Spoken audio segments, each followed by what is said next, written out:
Coming in number 5, we've got Trumpeting Angels. Now, don't get me wrong, I love a good trumpet solo. It's a beautiful instrument with so much room for expression and range. However, these angels aren't likely looking to play some blues scales, nor are they going to run through a sorrowful ballad.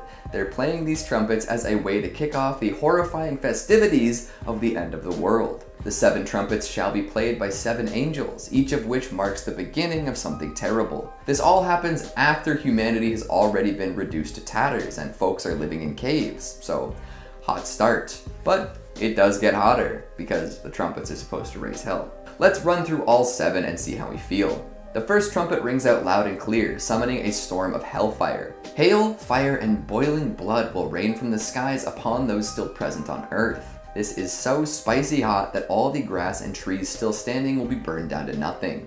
Anyone outside of their cave dwelling will be cooked too. Now, you might be thinking that the sea is a good, safe place during all of this, but not so, as the second trumpet begins the process of breaking down a burning mountain and setting all the pieces into water, reducing the wildlife to blood and destroying any human-made vessels. Trumpet number 3 fells a star named Wormwood, sending it careening down to Earth. When it touches down, it poisons a portion of all the waters on Earth, whether they be rivers, lakes, oceans, or streams. There are stark few comforts left at this point, but things can get worse. All of the light from the sun and stars disappears at the sound of the 4th trumpet, which can't be very well received by the folks still surviving.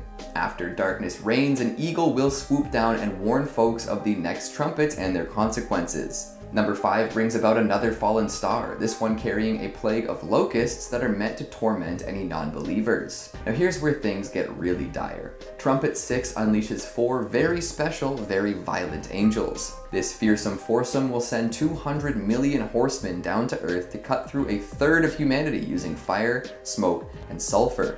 Holy smoke, they're not messing around. Worse yet, their horses barely resemble anything equine. They're chimeric abominations with heads of lions, snake-like tails, and horrible breath. Lastly, number 7 kicks off a brand new set of tortures for those who remain on Earth, led by another set of awful angels. Let's talk about that in the next entry. Coming in number 4, we have the 7 bowls. The trumpets were just a warning, a sign of things to come. And while the angels who played these deadly instruments are bad, the angels in charge of these heavenly bowls are so much worse. Plus, they look like they're bringing down holy offerings, which gives folks false hope before realizing what's actually going on. So 7 angels take up 7 bowls or vials or whatever vessel you can imagine and bring the contents down to Earth. They then begin pouring whatever's inside down upon the ground, and then things go really sour.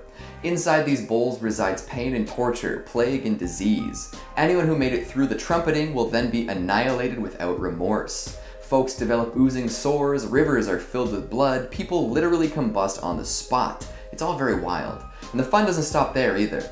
As plagues spread through the world and those who have sinned suffer lifetimes of pain, even more madness is poured by these bowl-bringing angels. After the Euphrates River dries up, battles between kings of the world will begin and more lives will be lost. And to top everything off, the bowls bring about the most powerful and destructive earthquake that mankind will ever see. No disaster to date will compare to the chaos whipped up by this massive quake, leveling entire cities in seconds, opening up enormous chasms in the earth, and generally making it really hard to have a good time.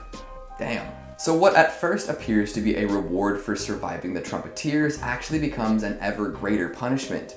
These angels literally split the world apart with the quake after implementing all sorts of legendary suffering.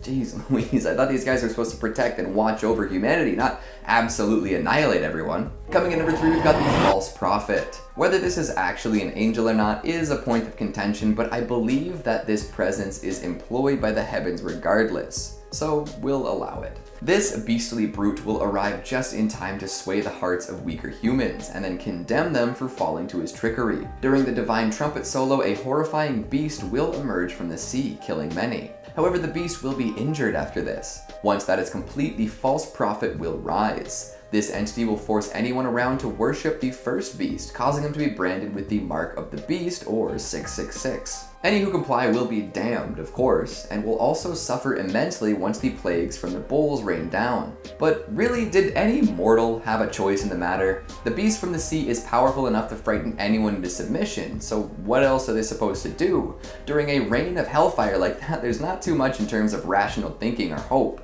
I suppose it's a test to see if those who are truly devoted to God are ready to simply die with the knowledge that they'll be saved. But still, that is a hardcore trust test. Coming in number 2, we've got the of Babylon. Another questionably angelic figure, but one who appears nonetheless. As chaos reigns around the world, the of Babylon will descend upon humanity riding a beast with 7 heads and 10 horns. She will be drunk on the blood of martyrs and saints and looking for a good time. And by good time, I do mean blood. This is interesting, as this particular figure seems to be representative of a political movement at the time. Scholars often accept her as a symbol for Rome, with 7 heads representing the 7 hills of Rome and the 10 horns standing in for the 10 emperors who seem to be pushing for a less Christian world. So even if this promiscuous beast rider wasn't an angel from heaven herself, she represented something that God would have abhorred. And in being a symbol to rally against and hate, this Babylonian beauty probably steered folks back in the direction those at the church appreciated.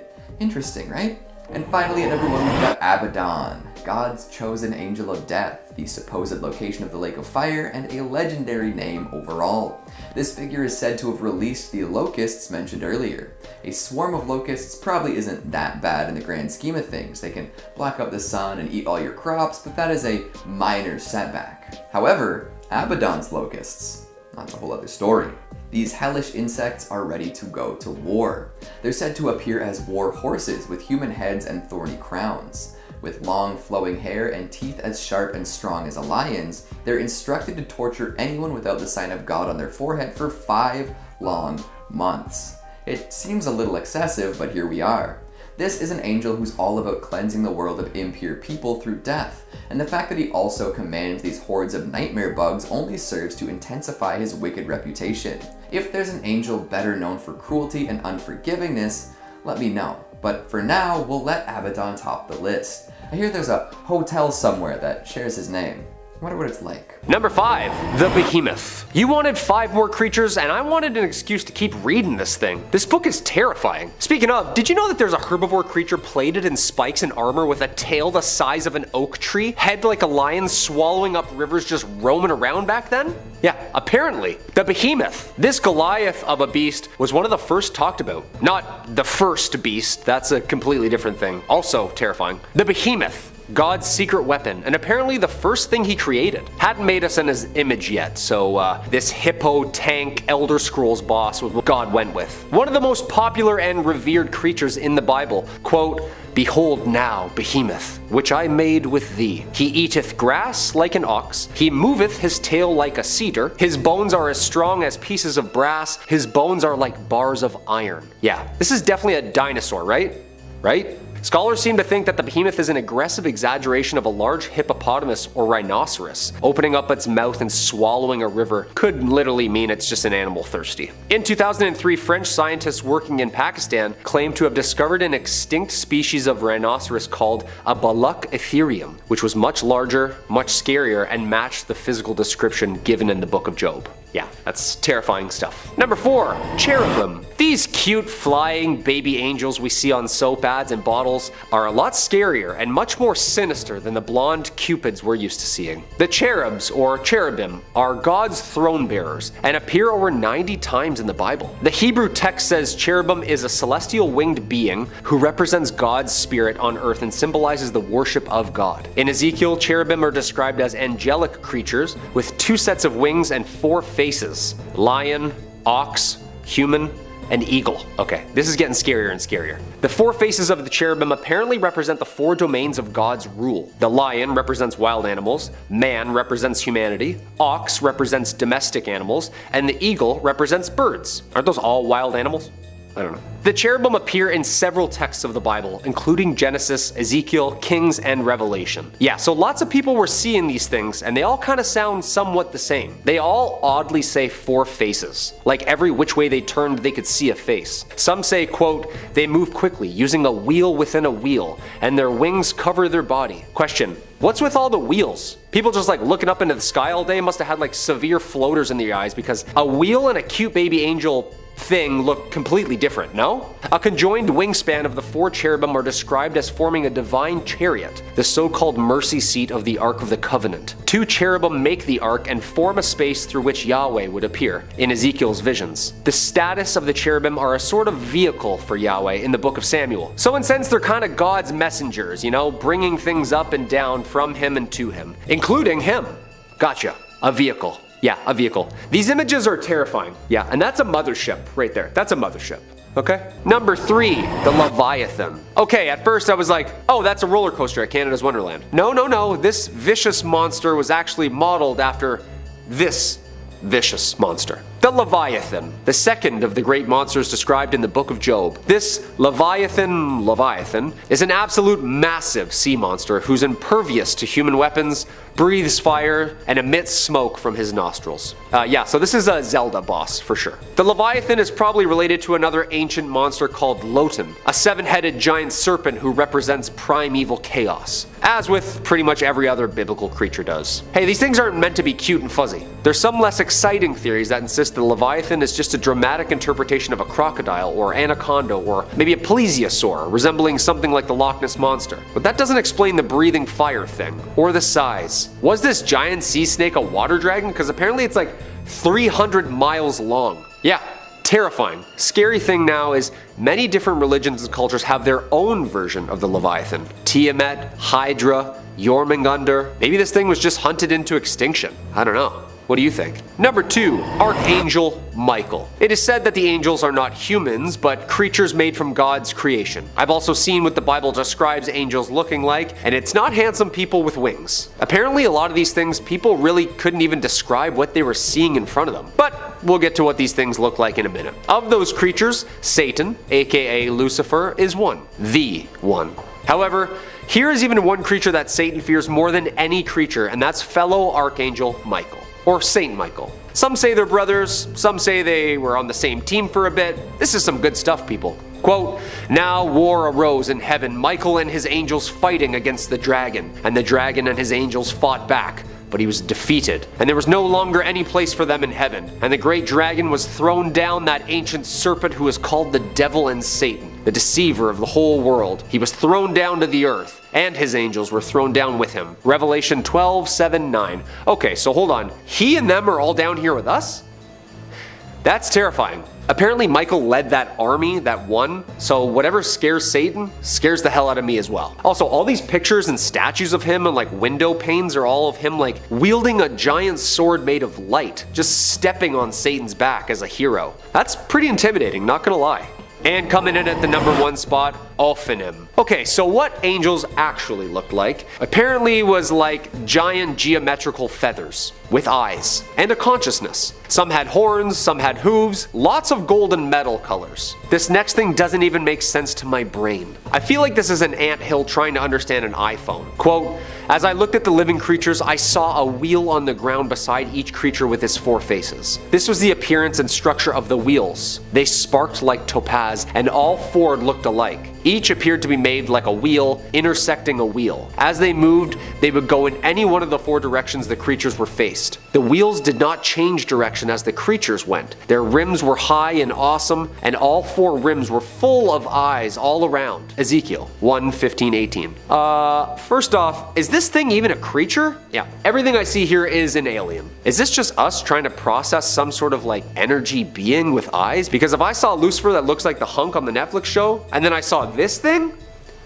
One of the Dead Sea Scrolls interprets them as angels. Late sections of the Book of Enoch interprets them as class of celestial beings who don't sleep and guard the throne of God. Whatever this thing or things are, it sounds and looks absolutely horrifying. How could you paint that on a ceiling? I would just give up and paint wings and a halo as well. For real though, like that is a spaceship of some sort, isn't it? I mean, I understand the times, maybe the science wasn't there, but this thing is straight out of a sci-fi novel. In at 5, Mammon. In the New Testament of the Bible, Mammon is a fallen angel. His name is thought to mean money, material wealth, or any entity that promises wealth. He's essentially the embodiment of the cardinal sin, greed. Sounds like a swell guy. He is associated with the greedy pursuit of gain. I quote, "You cannot serve both God and Mammon." He is often personified as a deity and is included amongst the 7 princes of hell. According to some readings, he is the son of Lucifer himself, conceived conceived before his father fell from heaven and born after he was sent to hell. Before his fall from grace, I quote, "He was more interested in heaven's golden pavement than its celestial leader. From the underworld he comes up with schemes to manipulate humans into adding to his fortune. He is supposedly so powerful that innocent humans can be corrupted by him, adding to his treasures and fortunes instead of virtues that they can carry up to heaven." In at 4, Abdon. Abdon is known as the angel of the bottomless pit, one of the many fallen angels we have on our list. In the New Testament book of Revelation, they are described as the king of an army of locusts, as well as Destroyer, the angel of the abyss. As the king of locusts, he has an army resembling horses with crowned human faces, women's hair, lion's teeth, wings, iron breastplates, and a scorpion stinger. Nasty. Many believe Abdon to be the Antichrist, but others identify him as the angel as Satan. According to Revelation 9:1-11, after the 5th angel sounds his trumpet, a star falls from heaven and opens the bottomless pit. As a storm of smoke arises, and from the smoke a plague of locusts emerge to torment, but not kill, men who lack the seal of God on their foreheads for 5 months. His origin gets a little hazy, making him appear to be the servant of God, yet also a servant of Satan. Guess it's up to you what you believe. In at 3, Belphegor. Belphegor, along with a few other numbers on our list, is a demon and one of the 7 princes of hell. His powers are of seduction, seducing people with money and inventions, promising endless riches. His role as a demon is to turn humans against each other through means of wealth. He uses our gluttonous desires to drive man to evil, promising fortune in the end. Other reports label him as Hell's ambassador to France. Odd title. And his adversary is Saint Mary Magdalene, one of the patron saints of France. His origin is that of a fallen angel and a false god that Moses handed down the death penalty for worshipping. He was dispatched to earth by Satan to deceive mortals, often taking the form of a beautiful woman, typically naked. Although sometimes he can appear as a demon, sporting leathery flesh, horns, sharp teeth, and a gaping mouth, ready to destroy mankind. In at 2, Beelzebub. Identified in the New Testament, Beelzebub is the prince of demons. He holds a high position in Hell's hierarchy and supposedly led a successful revolt against the devil. He is the chief lieutenant of Lucifer, the emperor of Hell, and is often placed among the 3 most prominent fallen angels, the others being Lucifer and Leviathan. He is capable of flying, which is the worst, and is known as the Lord of the Fires or the Lord of the Flies. Beelzebub is rumored to be responsible for many demonic possessions throughout history. One of the most famous is the possession of Anneliese Michel, a teenager who was diagnosed with epilepsy before a number of exorcisms were later performed, eventually resulting in her death. Beelzebub was also believed to be sowing his influence in Salem, Massachusetts. His name was repeatedly mentioned during the Salem witch trials. And finally, in at number 1, Lucifer. In classical mythology, Lucifer, meaning the bringer of light, was the name of the planet Venus, though in many cases Lucifer was represented as a winged child pouring light from a jar, or even a man bearing a torch. Now in Christianity, as we know, Lucifer became so obsessed with his own beauty and intelligence that he began to desire the honor and power that belonged to God, corrupting him and forcing God to cast him down to the underworld. It is also noted that once he was cast down, he changed his name from Lucifer to Satan, meaning adversary, and following the second coming of Christ, he was bound to the pits of hell during the 1,000-year millennial kingdom over which Christ ruled. All in all, Satan is widely known as the devil himself, an evil entity that seduces humans into sin. He possesses power over the fallen world and a host of various demons. In Judaism, Satan is regarded as an agent subservient to God. There is no answer to whether Lucifer and Satan are 2 separate entities or whether Lucifer's fall from heaven created Satan, but an examination of several passages reveals that he can be none other than Satan, the devil himself. Coming in at number 5, we have Abdon. The Old Testament is kind of like the dark side of the Bible. It's filled with stories of death, destruction, and more death. Abdon, also known as the Destroyer and Angel of Abyss, is one of the characters in the good book that is not so good. Remember in the book of Revelations when God destroys most of the earth and its inhabitants? Well, Abdon is a key player in the brutal event that left the world in shreds. According to the story, 7 trumpets sounded to mark each step of the apocalypse. The first 4 attacked the earth, water, and skies, killing a third of the planet's wildlife, vegetation, fresh water, oceans, and light. This indirectly caused the death of many people, but it wasn't until Abdon was unleashed that God struck humans directly. As the 5th trumpet sounded, a star fell from the sky, opening a bottomless pit in Earth's crust. Smoke funneled out of the dark abyss, and out came a horde of mutant locusts, commanded by Abdon to inflict intense pain to the people of Earth. Equipped with a scorpion tail, these little monstrosities set out to torture humans for 5 months, but not to kill them. That would have been too humane, I suppose. Coming in at number 4, we have Legion. Perhaps the most haunting story in the New Testament is that of Legion. He lived among the dead deep within the tombs, appearing not much more alive than a corpse. At night, the townspeople would hear his screams and avoid the man said to be possessed by the unclean spirits, also known as demons. No longer could they control him. He kept breaking loose from the chains that bound him at his wrists and ankles. Night and day he wandered the wild while cutting his own flesh with sharp stones and shrieking in agony. One day while traveling along the lake to the region of the Gerasenes, Jesus gets out of his boat and is abrasively approached by the man of no name. Dropping to his knees before him, the man begs Jesus not to torture him, for the Lord had commanded the evil spirits to emerge. Jesus then asked, "What is your name?" to which the possessed man replied, "My name is Legion, for we are many." Fearing that they would be cast away into the abyss, the many demons that possessed the man asked to be sent along the pigs in the nearby hillside. Jesus granted the demons permission, and off they went to the thousands of pigs. Now possessed by the evil spirits, the herd plunged to their death and were drowned in the lake below. This man was finally free from the legion of demons. Coming in at number 3 is Berith or Baalberith. In Christian demonology, this demon is considered the chief secretary of the underworld or Great Duke of Hell. This high-ranking official is often seen as the same as Beelzebub in some theories, but in this context they're not to be confused. His name apparently means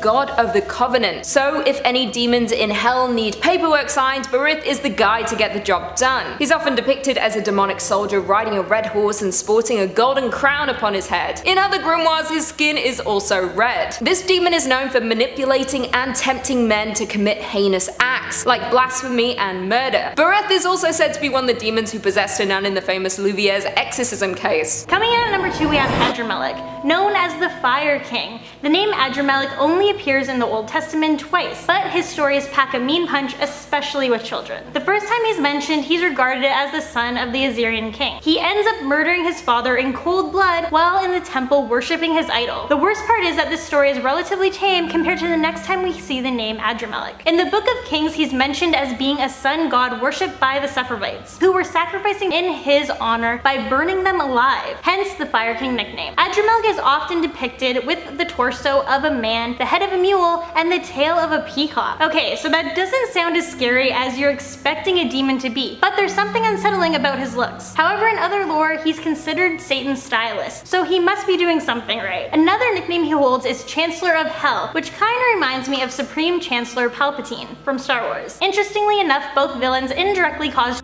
children to be killed. Adramelech with the children sacrificed in his honor, and manipulated Anakin with the younglings, but I digress. In Robert Silverberg's short story Basilisk, he's described as guile and mischief than Satan. In the number 1 spot is none other than Beelzebub. If you've ever heard the song Bohemian Rhapsody, then you've heard the name Beelzebub. I won't sing it again for you, I sang it in a previous video. I won't do it again. He's considered one of the big wigs in the fiery pits of hell and is sometimes an alternative name for the devil himself in Christianity. Beelzebub is one of the most powerful demons. In the Gospel, according to Mark, the Pharisees disparagingly accused Jesus of exorcising demons by the power of Beelzebub, and even refers to Beelz as Prince of Devils. He's also considered one of the 7 princes of hell by German bishop and theologian Peter Binsfeld. In 1589, Binsfeld paired each of the deadly sins with a demon, ranking them the highest authority in hell. Beelzebub has the honor of representing gluttony. Lord of the Flies is another name for this terrifying demon, given he's the leader of the Order of the Fly. He's often depicted as an actual fly or a grotesque creature with massive wings. It is said that Beelzebub was a prominent figure in the Salem witch trials. You know, the mass witch hysteria towards the end of the 17th century that had more than 200 people accused of witchcraft and led to the slaying of 19 people. Yeah, well, Beelzebub was blamed for corrupting said people and turning them on a path to Satan. Coming in at number 5, we've got Asmodius. A lot of folks take great issue with some of those classic vices. You know the ones: sex, rock and roll, all plenty of fun, all the bane of Puritans and teetotalers across the globe. If you delve too deeply into any of the above, you could find yourself receiving plenty of disapproving looks. Too bad, considering how much folks tend to enjoy these things. Is it possible to have too much of a good thing?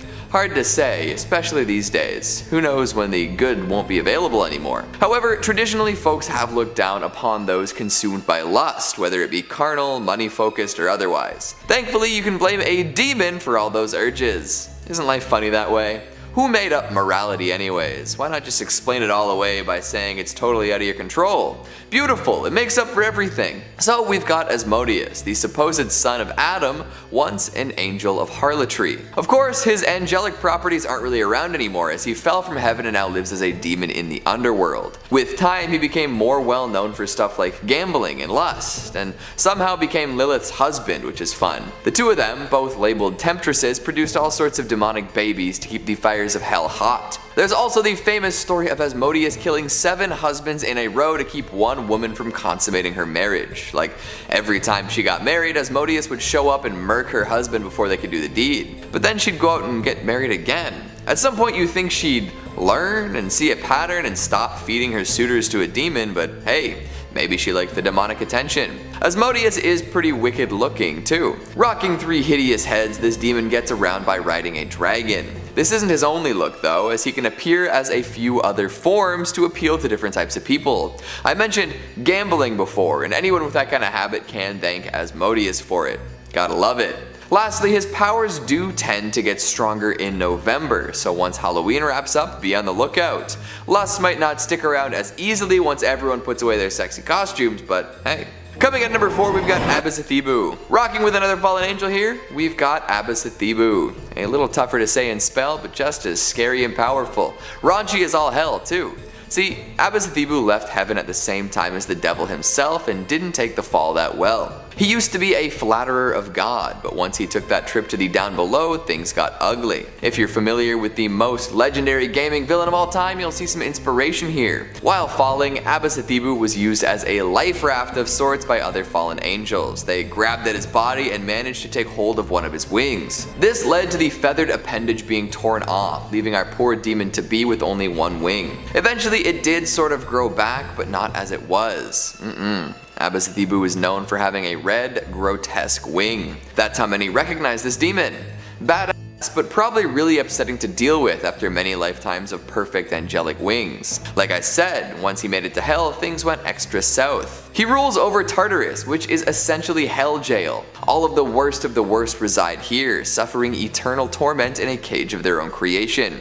How lovely. Abbasathebu also has quite the command of sorcery, able to cast powerful spells and persuade influential figures to act in unholy ways. For these reasons and more, it was decided that this demon could no longer have sway over humanity. Abbasathebu was eventually trapped in a pillar of air, meant to be trapped for eternity. Tough break for sure. However, many do believe that Abbasathebu will return one day and bring with him thousands of years of fury after being trapped so long. His red wing will unfurl and he will return to his vengeful and cruel ways. Who's excited?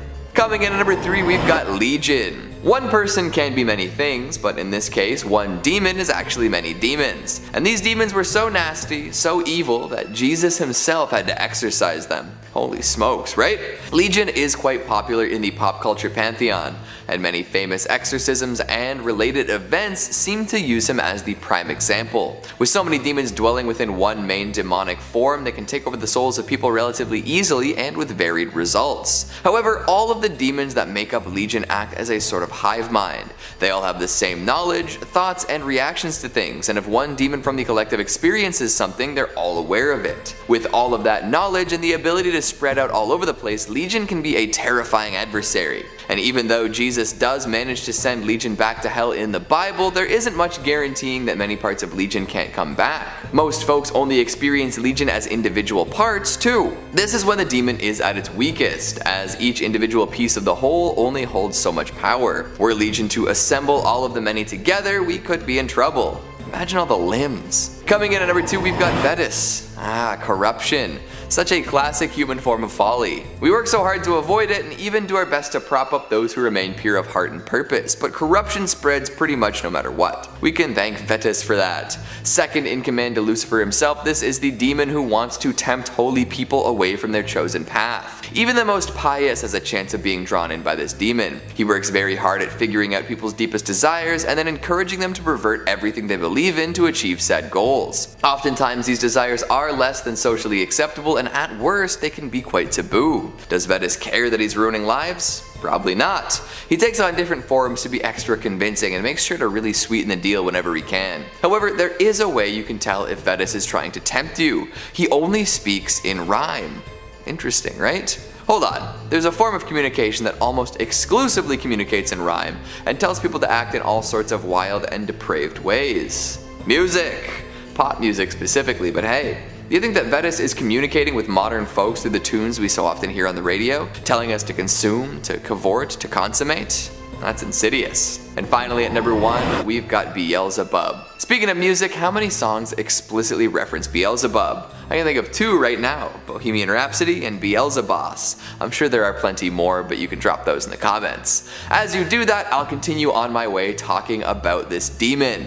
Beelzebub, the Lord of the Flies, the devil, but also maybe not the devil. There's so much to say about this particular demon and so little time in which to do it. I'll see what I can do with what we've got today. So the Lord of the Flies may be associated with literature read in schools these days, but back before we had a tale of British boys losing their minds on an island, that association with insects was filthy.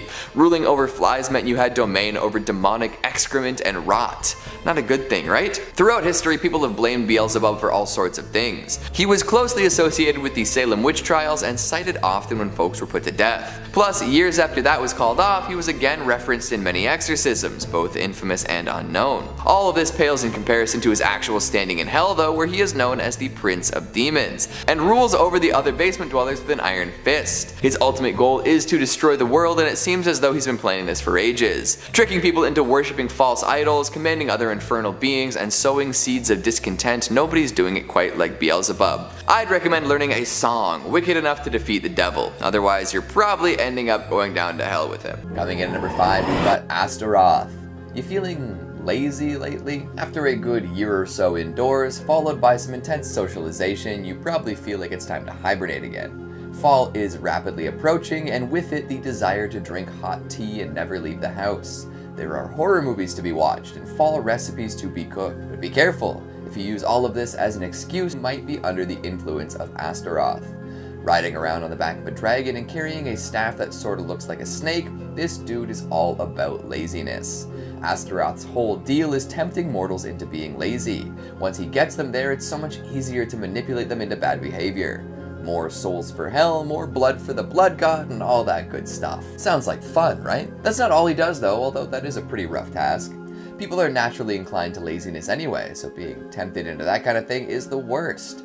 In addition to that though, he's also the treasurer of hell, and helps the new demons get a hang of things when they first show up, showing them the super hot ropes and whatnot. Interesting that hell has a currency that they needed organized, eh? I'm sure he does plenty of laundering across all sorts of seedy underworld activities. Interestingly enough, witches see Asteroth a little differently. They consider him a female demon with expertise in all sorts of areas, more specifically, lust, protection, and love.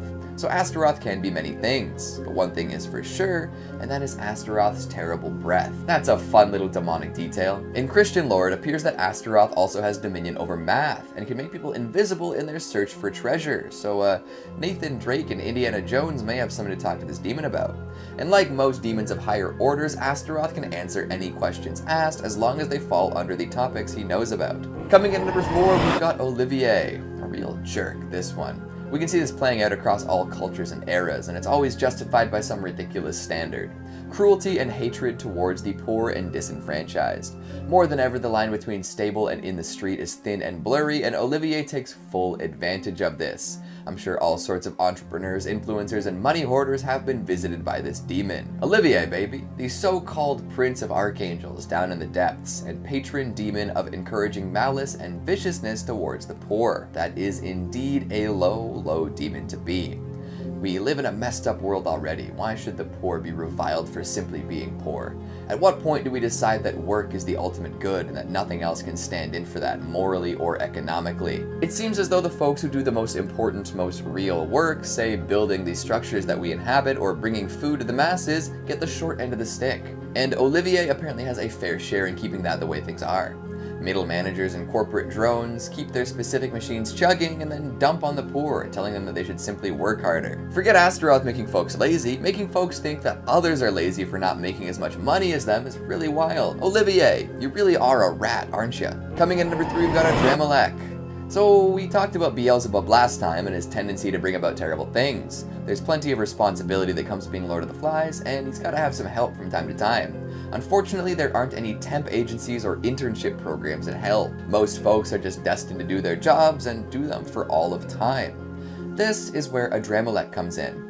This demon does his best to give Beelzebub a hand by assisting the Lord of the Flies as a great minister and chancellor, a lofty title for such an interesting demon. On top of being this assistant in Hell's hierarchy, Adramelech was also known for being a sun god who demanded human sacrifice. So even before being adopted by those beneath the surface, he was causing trouble. I wonder how many humans were dropped in his name. And I wonder how many of them ended up in Hell, possibly even under his command. Makes you think now, doesn't it? There might be a moon god brother out there demanding similar bloodshed, but I can't make any guarantees. Lastly, before I go, I'll bring up a point I mentioned in another video. Adramelech has quite the eye for fashion and quite possibly a taste for Prada. You see, the devil relies upon this particular demon for all of his wardrobe needs. That's right, Adramelech is in charge of the clothes the devil wears. You'd think that down in hell it wouldn't matter all that much, but vanity is a sin, so that fits right in. Coming in number 2, we've got Varine. Oh, this is a nasty one. Patience is a virtue indeed, and it is so easy to lose it. Plus, once patience is off the table, everything just gets so much worse. Sure, some can sit back, relax, and wait, but there are so many forces acting against you at all times. Who wants to wait, right? Especially in this era of constant and instant gratification. Why sit quietly and be ready for whatever when you can do a nosedive into your phone and drown in all of the readily available content? Hell, I bet a lot of you folks watching right now should be doing something else, or at least preparing to do something. Varine is the demon of impatience and loves to push humans towards acting impatiently. He does it without delay too, no waiting in line, no queuing up, no sitting about until something good happens. So all the folks in your life who seem to act impatiently are probably being influenced by this demon. The dude in the beat up Corolla who doesn't seem to know what a zipper merge is and decides to rush all the way to the end of the disappearing lane to just nose his way in? Varine. The lady at the supermarket who absolutely can't believe all of these selfish people with full carts in front of her line unbelievable despite her equally full cart. Varine. Those folks who pre-order every gosh darn pop culture artifact they think is cool and then whine until it finally arrives in the mail. Varine. Impatience will end us all, especially if we give into it. Most things will come with time, but if you try too hard to speed up the process, you're just asking for heightened blood pressure and a desire to lash out at all those around you. And that's no fun. Some actually describe Varine as a female demon too, so if you subscribe to that belief, ignore what I said before while referring to this entity as male. Interestingly enough, this impatient demon is mostly aligned with creation rather than destruction, which is a strange thing for a demon to do, but hey, I'm not going to claim to understand the whims and goals of each and every underworld entity. One last little tidbit before we move on to our final demon of the day, Varine was supposedly involved in a pretty large-scale possession way back in the 17th century. Yep, it possessed a whole swath of nuns, which had plenty of implications for the church and those who followed it. Fun, right? And finally, at number 1, we've got Luvart. Supposedly the only fallen angel amidst the demonic hierarchy, Luvart is often referred to as the Prince of Angels. High praise for someone so low. This demon is many things, but one that appears quite often is the idea that he presides over possessions. Luvart was even blamed for the possession of Sister Madeleine during the demonic attacks in 17th century France.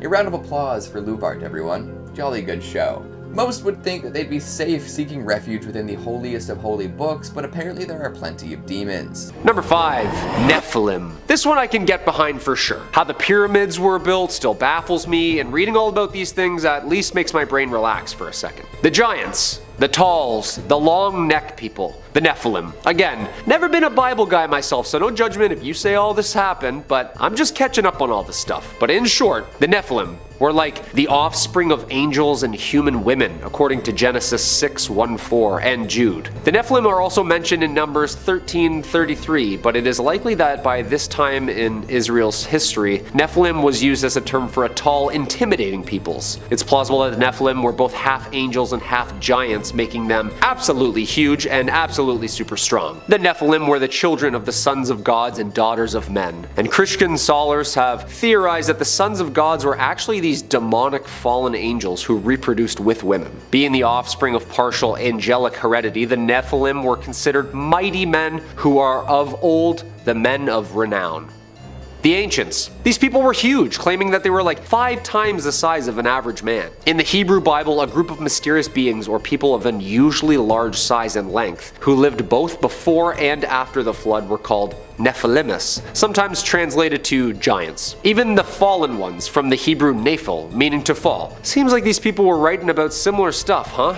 Spooky. Number 4, 200 million horsemen. This next one is not really a creature as much as it's the end of a lot of all of us. All this Armageddon stuff they were saying, that's some pretty strange stuff that's on its way. Book of Revelation stuff, you know? Quote, I saw as God wanted to show me the horses and the men on them. The men had pieces of iron on their chests. These were red like fire and blue like the sky and yellow like sulfur. The heads of the horses looked like the heads of lions. Fire and smoke and sulfur came out of their mouths. 1/3 part of all man was killed by the fire and smoke and sulfur that came out of their mouths. Word for word. Horsemen or ancient biblical technology? This sounds horrifying. Also, 200 million? That's a lot of flying flaming horses just trucking around the skies and sands like giant tanks, firing fire out of their mouths and nose. As I looked, behold, a stormy wind came out of the north, and a great cloud with brightness around it, and fire flashing forth continually, and in the midst of the fire,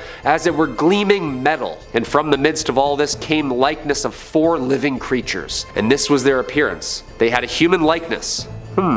Okay. You put a Baja hoodie on me at a Dave Matthews concert and hear me saying all that stuff, you probably just think I'm some sci-fi stoner. Nope. This is riveting material, folks. I need to read this thing front to back. Apparently this force was supposed to have taken out or is going to take out 1/3 of the entire world's population. I know like 3 things that can do that. Pandemics, missiles, and floods. However, if men and horses showed up with lion heads breathing fire, it's safe to say it's game over. Number 3, unicorns. Hold up. This is scarier than the devil, right? Unicorns? Really? Oh yeah. No, not the glittery ones with Farrah Fawcett hair like Hercules rides. More like a firstborn bull. Giant, with a huge spear on its head. He has majesty, and his horns are the horns of a wild ox. And with them he shall gore the peoples, all of them, to the ends of the earth. Okay, yeah, that's really aggressive. I guess unicorns were a little bit scarier in the Bible, huh? A couple times these things are brought up too. It seems like a lot of people were seeing these. Yeah, I'd say a hunk in a suit on a television series is much less scary than a monster horse goring you to death. A Rayam is mentioned 9 times in the Hebrew Bible. It's been translated to unicorn in the King James Version, and some translations as oryx, which was seen as a wild ox or rhinoceros. Quote, and the unicorn shall come down with them, and the bullocks with the bulls, and their land shall be soaked with blood, and their dust made fat with fatness. Yeah, harsh. I mean, rhinos and other single-horned animals do this. The Bible describes unicorns skipping like calves, traveling like bulls, and bleeding when they die, so they were real and very mortal, mostly believed to be an exaggeration though. Even Julius Caesar speaks of them. Quote, a little below the elephant in size and appearance, color, and shape of a bull, their strength and speed are extraordinary. They spare neither man nor wild beast. Were the ancients seeing like giant extinct rhinos, or were these flying evil narwhals just goring everyone to the end of the earth? Who knows? Sure sounds like it. Number 2, locusts. Dude, I'm already afraid of the 12-inch flying praying mantises that do exist today. I can't imagine what these things looked like. Imagine a dog-sized flying insect blocking out the sun because there's so many of them. Abdon's locusts. These things were terrifying. The Bible has this to say about them. The 5th angel, apparently Abdon, sounded his trumpet, and I saw a star that had fallen from the sky to the earth. The star was given the key to the shaft of the abyss. When he opened the abyss, smoke rose from it like the smoke from a gigantic furnace. The sun and sky were darkened by smoke from the abyss, and out of the smoke, locusts came down upon the earth and were given power like that of scorpions. These demon bugs are well detailed in the Bible. They're described as, quote, horse-like creatures preparing for battle, adorned with crowns of gold above their head. Their face is like a man, but woman's hair with lion's teeth. Their body was locust-like, covered with iron breastplates. They have scorpion-like stings on their tails and razor-sharp claws, and the sound of their army will be like 1,000,000 horses marching to the battlefield. Dude, that's a locust? Like a locust, the bug? No, I don't think so. They will be freed by their master Abdon from the bottomless pit and will torment all of the remaining sinners on Earth for 5 months. Abdon is described as the king of the army of locusts. Yeah, guy's really into bugs. Yeah, that's like some Fear Factor stuff right there. Just like a million bugs swarming you? No thanks. And coming in at number 1, the dragon. Okay, there's some speculation here that this thing is the devil himself. The devil and the dragon. But also this thing apparently lives with the devil. I don't know, people were saying mixed things, but important thing is, things weren't too literal back then, and they were really spiritual. People were just trying to explain what they were seeing and feeling the best way they could. But yes, there was dragons. Yeah, we have the skeleton bones. Okay? And before you're picturing something fun like Dudley the Dragon or the ones that talk in The Hobbit who sit atop gold, no. Picture when it sneezes, it flashes light. Its eyes are like the red of dawn. Lightning leaps from its mouth. Flames of fire flash out. Smoke streams from its nostrils like steam from a pot heated over burning rushes. Its breath would kindle coals, for flames shoot from its mouth. Yeah, this thing. Terrifying. Tremendous strength of Leviathan's neck strikes terror wherever it goes. Its flesh is hard and firm and cannot be penetrated. Job 41:18-23. This great dragon, the ancient serpent called the devil or Satan, the one deceiving the whole world, was thrown down to the earth with all the angels. And I saw 3 evil spirits that looked like frogs leap from its mouth of the dragon, the beast and the false prophet. They are demonic spirits who work miracles and go out to the rulers of the world to gather them for battle against the Lord on that great judgment day of God the Almighty. He seized the dragon, that old serpent who is the devil, Satan, and bound him in chains for 1,000 years. The angel threw him into the bottomless pit, which he then shut and locked so Satan could not deceive the nations anymore until 1,000 years were finished. Okay, yeah, that sounds like one giant amazing cutscene from a God of War game. Just chucking a dragon into a pit? Also, it's 2022. We better lock that thing back up. It's been more than 1,000 years now, no? Quote, and behold, a great red dragon having 7 heads and 10 horns, and on his heads were 7 diadems. Okay, so it wears 7 crowns. Maybe this thing is the devil. It's mentioned numerous times in the Bible. I've seen Game of Thrones. This thing is scary. Yeah. Coming at number 5, we've got Leviathan. Often associated with adjectives like aquatic and enormous, Leviathan is a word we often hear outside of the context of angels. It's a concept at this point. If something is a Leviathan, it's an enormous sea monster, ready to swallow entire ships whole, prepared to annihilate fleets of submarines, waiting for its chance to appear in a monster movie. But here's the thing, Leviathan isn't just some monstrous figure in the ocean, nor is it simply a huge roller coaster in Vaughn. Leviathan is also a demonic angel.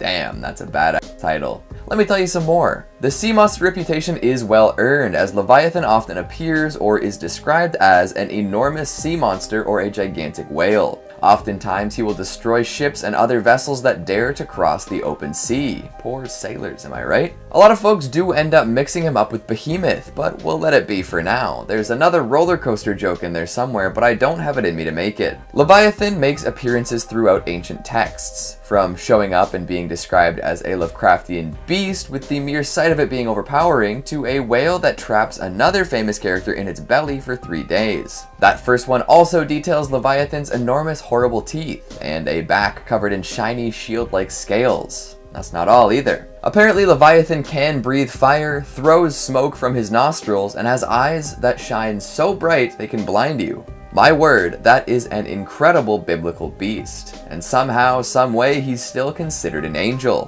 What a world we live in, right? Then of course there's the tale of Jonah and the whale, and in this case, Leviathan could very well be that whale. We've seen him described as the enormous underwater individual before, so it fits quite well if you think about it.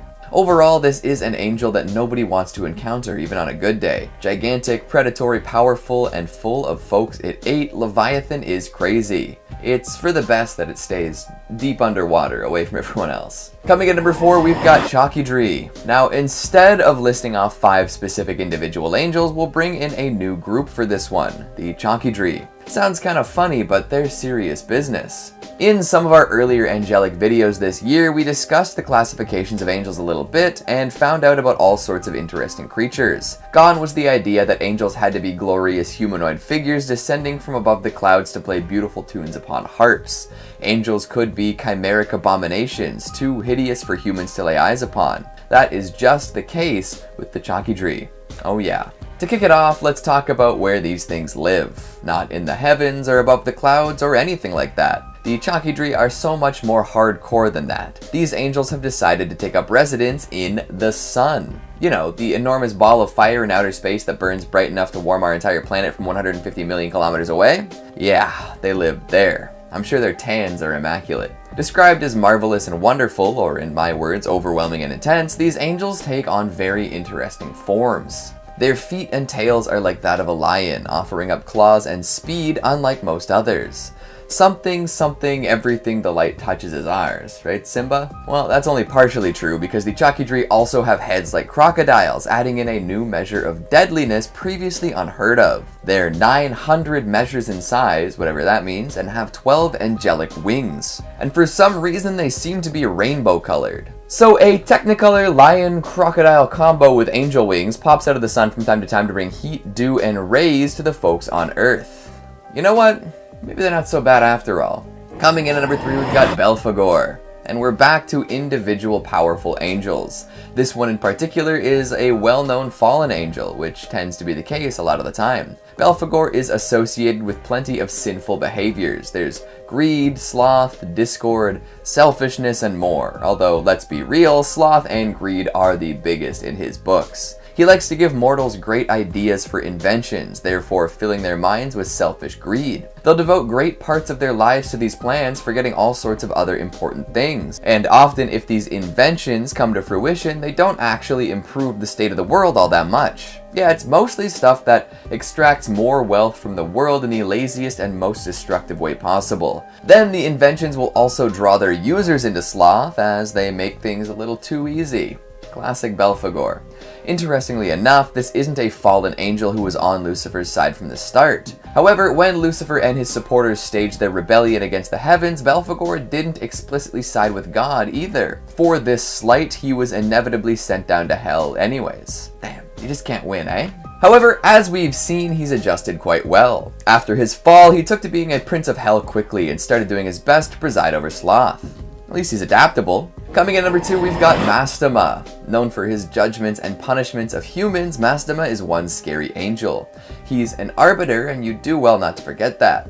If Masta gets the chance, he'll put you 6 feet under for eternity. Worse yet, he treats his whole job like a sting operation. Instead of sitting back and waiting for humans to do unholy things, he actively tempts mankind with all sorts of stuff to make them act out of turn. That's tough, huh? Like, you'd think you're living your life and then bam, Masta tempting you with something lovely but sinful. It just doesn't seem fair, does it? But that is what this angel does, and he does it well. Some say that Masta and Belial are the same entity, just seen from different angles, Belial being the more demonic and Masta being more angelic. However, their actions are indeed the same, or mostly similar, from leading some of God's armies against angels, to controlling legions of demons to control and tempt humans on Earth. It's even said that Masta was involved with the Watchers, who ended up causing that massive flood way back when. You know the story. So now Masta is known as the tester of humans. Even after all of that chaos and mayhem, he's still trusted to do things in the name of God. And I'm not sure which is worse, damning people in the name of Satan or damning people in the name of God. I'd much rather an angel try to help people be better rather than entrapping them and seeing to it that they're sent to hell. But hey, I don't claim to understand how angels work. And finally, at number 1, we've got Lucifer. If we were to tally up every list that Lucifer topped, what do you think the final count would be? It's probably a lot higher than I'm estimating, to be honest. But hey, it's not like his spot at the top is undeserved, right? Lucifer worked hard to earn the recognition of people around the world. Hell, there's even a popular TV series featuring this fallen angel. If you can think of a more famous or more fearsome angel than this, please let me know. But until then, we're putting Mr. L right at the tippy top, over and over again. You know the story. Lucifer was an angel without peer. Nobody could stop him. He was the ultimate in heavenly hunks. But then one day he let his pride take over. Instead of being happy that he was the creme de la creme of angels, he thought about usurping God himself. Wrong move, yeah? After organizing something like 1/3 of all the angels in heaven for an uprising, they got beat by the remaining heavenly bodies and sent down to the underworld. So much hope, so much pride, so little execution. Since then, Lucifer / Satan / the devil has been watching over hell, doing what he can to bring order to the chaos. Someday he may rise up and take revenge upon those who smote him. Until then though, he's responsible for a whole lot of human folly. Goodness gracious. Coming in number 5, we've got Puriel. Not to be confused with the top tier hand sanitizer, although I wouldn't be too mad if you made that mistake. This angel does a similar job to the alcohol-based cleaning solution. He purifies and eliminates all sorts of unsavory things. Whether or not that's 99%, I can't be sure, but here we are anyway. His job is one that not many would really want to do. Puriel is the angel of punishment. One would think that once you made it to heaven, there wouldn't really be a need for that kind of thing, but apparently we're wrong. He watches over the prison in heaven, acting as the warden. Who knew? He's also responsible for examining each and every soul that makes it up to heaven after dying. During this spot check, he makes sure that the soul is pure enough to be allowed to pass through. Kinda like a TSA check at the airport, but somehow more invasive. Instead of checking your passport and your luggage and making assumptions based on your appearance and background, they're instead reaching into the depths of your soul. Talk about a cavity search, am I right? If you are fit to enter heaven, he will let you pass, although I'm not so sure you'll be the same person after an experience like that. Fail the test, and out you go. Down to hell or possibly purgatory to cavort with all sorts of other unworthy individuals. Damn, so close too. Puriel is known for being fiery and pitiless too, so don't count on just barely squeezing by. If he doesn't like what he sees, he's gonna drop you from the clouds faster than you can say bless you. Dang. Maybe he does have a lot in common with Puriel. I'm sure he eliminates 99% of potential heavenly residents. I wonder if that could have any long-term implications like hand sanitizer and antibiotics do, you know, by leaving some of the stronger unsavory bits untouched so that they get stronger and no longer be purified by that regular dose. Super bacteria, here we come. Oh man, did I just compare me and the others unworthy of heaven to bacteria? Gotta work on that self-esteem. Coming in number 4, we've got Simkiel. Dangerously close to Sin Kiel, this is another remorseless, unrepentant angel. Do not put yourself in her sights lest you be utterly annihilated in seconds flat. One has to wonder how an angel becomes the chief of destruction, although I wouldn't recommend asking Simkiel anything about it. She's likely to just cash in on that title in the wildest way possible. Destruction. In addition to her first title, she also is known as the Angel of Vengeance, which works well with those predetermined traits. Destructive and vengeful seem to go hand in hand quite well. Claim revenge through destruction, destroy upon the path of vengeance. What an angel. Simkiel does spend a good amount of time in heaven commanding other angels, but will often be called down to earth to chastise and purify sinners. Most folks have a hard enough time being chastised by their teachers and employers. Imagine a literal angel from heaven dropping in to give you an earful. My word. Plus, the way most angels purify sinners isn't pleasant. It's not just radiant light zapping you to righteousness in the same way a UV light might disinfect buffet food. You're probably getting smoten.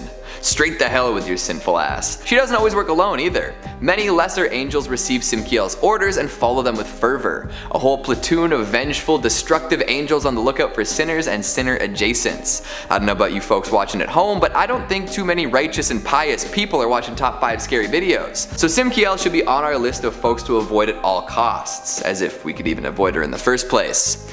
Oh well, I guess there's only so much you can control in life. Might as well get cleansed by the good guys in the end, right? Coming in number 3, we've got Ansiel. Working closely with Simkiel, Ansiel is another tough cookie straight out of the clouds. With a name meaning the constrainer, one can assume that nothing good comes from being constrained. Images of prison, the inability to move, and possibly even Stockholm Syndrome are evoked, are they not? All that being said, it's tough to think that an angel who makes regular use of constraints is anyone's safe haven, unless you're a regular on a smutty roleplay blog, and in that case, you do you. Ansiel isn't all that bad though. He's often invoked to prevent forgetfulness and stupidity, which, to be honest, we could all use a hand with from time to time. However, if someone were to rely on angelic intervention regularly to keep them in line, well, what hope did they even have in the first place? Apparently Ansiel is known for having a very short temper when it comes to these two traits, however, so those who need his help the most are likely to be held in contempt by him. Maybe find a new job, right? Humorless and hard to get along with, Ansiel is an excellent soldier. In fact, he's one of Michael's greatest warriors, which means if anyone is ever to step to him, things will end very badly for them. Watch out and try to keep tabs on stuff you're supposed to remember. If you fail at this, you could find yourself restrained, constrained, and in Ansiel's bad books. Coming at number 2, we've got Gabriel. Now we're talking about the big ones, the archangels. Gabriel in particular can be a real pain to deal with. The youngest of the archangels, he is known as the messenger of God. He heralds major changes and brings news from the heavens. So if you run into Gabriel, you can be assured that something monumental is about to happen. You'd better listen closely though, because he doesn't suffer fools. In fact, if he senses that you're not paying close enough attention, he might just silence you forever. That's almost what happened to Zechariah. When Gabriel descended to announce the birth of John the Baptist, Zechariah initially reacted poorly. Seeing this, Gabriel got angry. So angry that he threatened to take away Zechariah's voice. He said, "I am Gabriel. I stand in the presence of God, and I have been sent to speak to you and bring this good news. But now, because you did not believe my words, you will become mute, unable to speak until the day these things occur." Man, I can only imagine what happens when he gets into an actual argument with someone. For a being with divine powers, he sure has a short temper. Plus, as God's messenger, Gabriel is going to be the first to show up if God ever decides to call this all quits. It's more likely than you think, too. Humans are sinful and often turn to other forces these days, and in so many movies, Gabriel is the big bad guy who causes all sorts of problems for humanity. When you're the first angel to show up, you'd better believe you're going to catch a lot of folks off guard. And finally, at number 1, we've got Michael. To cap off our list, the head archangel himself. He's the one powerful enough to push Lucifer out of heaven. He's the one strong enough to end the angelic war. He's the one righteous enough to prevent Samael from tearing a baby from its mother's womb. Nothing can stop Michael save for God himself, so why would he be on this list? Well, that kind of unchecked power can never be good, now can it?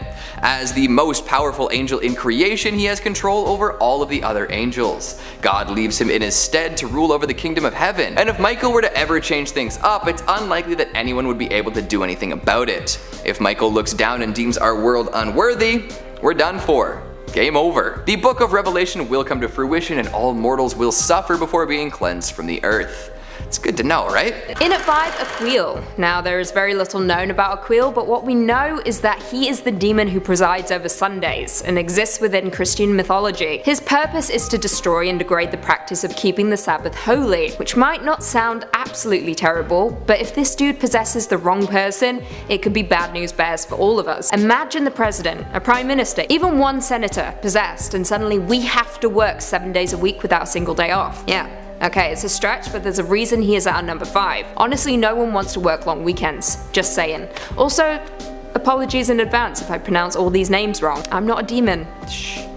In at 4, Sergat. Now, Sergat is a minor demon referenced in the grimoire of Pope Honorius, but this does not diminish the fact that he is straight up evil. He is listed as, I quote, Sergat who opens all locks, and his opposite is actually our previous number, Aquil.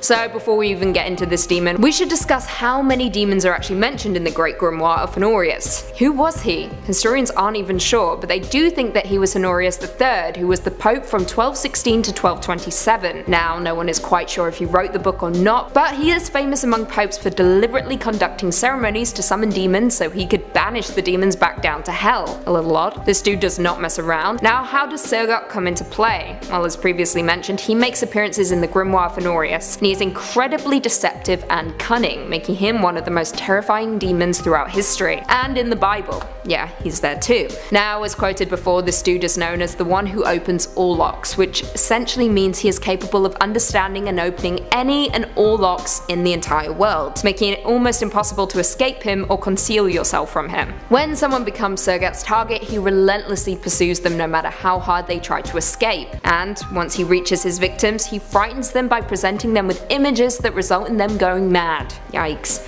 don't summon this bad boy. In at 3, Agarus. Agarus is a demon described in demonological grimoires as a duke. Under the power of the East, an old man riding upon a crocodile and carrying a hawk on his fist. Agarus is known to teach languages, however he also stops and retrieves runaways, causes earthquakes and grants noble titles. Now I shouldn't technically be saying he, because Agarus can be a man or a woman. If the demon is a man, the man is old and riding said crocodile. If the demon is a woman, she is young and angelically beautiful. Now it's surprising how many demons are teachers. They instruct those they visit or possess, and grant knowledge and power, so I guess it's not all bad. The exorcists seem to miss out that little nugget of information. Now, although this demon is downright evil, he or she will grant you the knowledge of every language in the world. However, the bad news, he or she will only teach you the foulest and most offensive words, so say bye bye to your friends, I guess. Yeah, you'll be educated, but you will be vile beyond belief. So you'll be me. In at 2, Renove. In demonology, Renove is described as a Marquis and the Great Earl of Hell, hence why he is number 2 on our list. This dude commands 20 legions of demons, making him one of the most notorious demons throughout history, one that you certainly don't want to be messing around with. Now, what makes him quite the enigma is that yes, he's awful, the worst, but he's also somewhat of a scholar. He teaches art, rhetoric languages, and gives loyal servants the favor of friends and foes. Now, you may be familiar with this demon, as he is the one who wrote How to Win Friends and Influence People, which is horrible enough, but what makes this demon truly terrible is that he is the taker of old souls. Basically, this means anyone who is older looking, or looks a little under the weather, Renove will claim them. Also, pets are not immune to this. He will kill them too. Your best option is just to steer clear of all your elderly relatives, and consider getting a new, younger looking pet. Just saying, they gotta go. And finally, coming in at number 1, Baphomet. This name may ring a bell for you, and that's because Baphomet is a deity that the Knights Templar were falsely accused of worshipping, following which time it was subsequently incorporated into occult and mystical traditions throughout history. It first appeared in trial transcripts for the Inquisition of the Knights Templar beginning in 1307, which resulted in it being popularized in the English language in the 19th century during debate and speculation on the reasons for the suppression of the Templars. The appearance of Baphomet is that of a goat, an image drawn by Eliphas Levi, which contains binary elements representing the sum total of the universe. More interesting still, this picture of Baphomet is often used as a stand-in for Satan by Satanists and Christians alike. Now, it is a highly debated topic about whether this demon was truly good or bad, but if we look to historical accounts, Baphomet comes from a letter written by a French crusader in 1098. He describes the crusaders' enemies in the Holy Land, I quote, calling upon Baphomet prior to battle. Baphomet refers to Muhammad, the prophet. European Christian dogma viewed the worship of Muhammad as idolatry, which was harnessed by a medieval European ruler in the form of a witch hunt targeting his political opponents. Coming in at number 5, we have Belphegor. In Christian demonology, Belphegor is a bit of an interesting character. According to Peter Binsfield's classification of demons, he is the chief of demon of the deadly sin, sloth. This lazy demon uses his sluggish nature to tempt people into greediness and selfishness. When summoned, this demon is said to grant riches, the power of discovery and profitable invention. St. Thomas Aquinas pushed this deadly sin further and felt that sloth was the root of many evils, including ignorance. This fearsome demon, sometimes known as Hell's Ambassador, has taken on many different forms throughout history and in various ideologies. In some schools of thought, Belphegor is considered one of the 7 princes of hell. Alongside him are Lucifer, Beelzebub, Mammon, Leviathan, Asmodius, and Satan. Most commonly, Belphegor is depicted as horned beast with a long beard and sharp pointed nails. He's often associated with masculine symbols that are phallic in nature, if you catch my drift. Conversely, he sometimes appears as a young girl or a beautiful naked woman. Perhaps the most disturbing legend attached to the demon, also referred to as the Lord of the Openings, is his very unusual sacrificial preferences. Not to kink shame, but apparently he prefers his sacrifices in the form of excrements. Coming in at number 4 is Furfur, a great Earl of Jinistan and the ruler of 29 legions of demons. According to the Lesser Key of Solomon, a grimoire in demonology, Furfur is the 34th of the 72 spirits of Solomon and a compulsive liar. The only way to get the truth out of this mischievous demon is by entering him into a magic triangle, and he'll truthfully answer your questions. His voice is hoarse and will deliver divine truths while summoned into a triangle. Outside of it, you cannot trust anything he speaks, should he decide to speak at all. He's very powerful and known for creating massive storms with thunder and lightning, raising great winds and creating big blasts. Furfur is actually covered in fur, appearing as a winged stag with great antlers and a flaming tail. In some depictions, he appears as a man or an angel when compelled to enter a magic triangle. His name directly translates to brand in Latin, however it's likely that his name is corruption of Furcifer. It sounds a lot like the name Lucifer, but it's just the Latin word for scoundrel. Furcifer, what a name. In at number 3 we have Mammon. This demon is so bad his name has become another word for money, greed, or any entity that promises wealth in the New Testament. It's a pretty fitting reputation considering he's the prince of hell that represents greed according to Peter Binsfield. Did I mention he's also a fallen angel? Apparently he was more interested in heaven's golden pavement than serving God. His greatest skill is his ability to influence the human mind. Mammon's greed is so strong that it's said even the most innocent of people can be corrupted by his power. His grip holds them to the point of obsession, where all they can think about and focus on is the treasures he's dangling in front of them.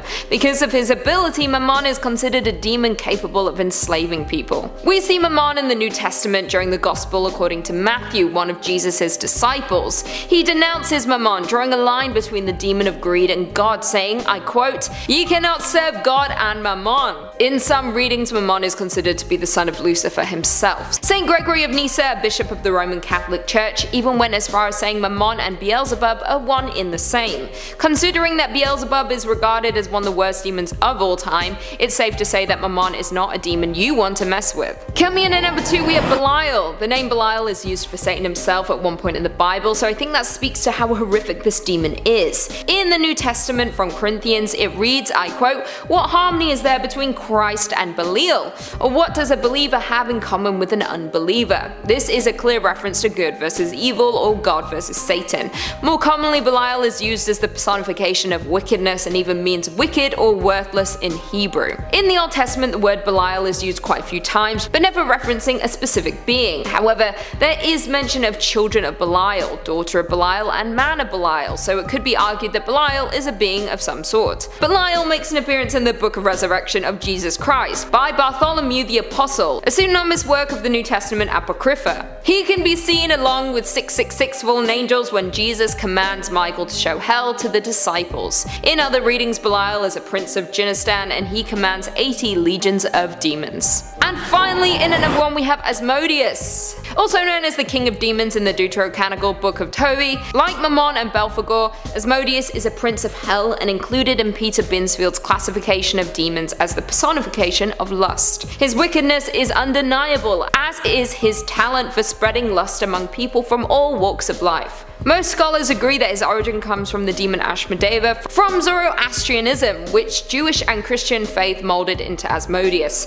We also see this sexual deviant in the Talmud and Testament of Solomon doing what he does best, lusting after Solomon's beautiful wives. In a fit of rage, Asmodius threw Solomon 400 miles into the desert and took his place as king until he was eventually driven out. In the Dictionary Infernal by Colin de Plancy, Asmodius is depicted as quite the monstrosity despite his honor of representing lust. He sports 3 equally nasty heads, one of a sheep, one of a bull, and one of a ghastly man. His human head certainly leaves something to be desired, being shown with jagged teeth, a hooked nose, and a fire-breathing mouth. Below the belt is just as strange. He has rooster-like legs and a scaly tail of a serpent. His trusty seed follows suit, showing as a line with the neck and wings of a dragon. In at number 5, Nadab and Abihu burned alive. Nadab and Abihu were brothers chosen to serve the Lord as priests due to their family having a rich pedigree. Their intensive preparation and dedication to serving God. However, when they chose to make an offering to the Lord, they did not know it would be their last.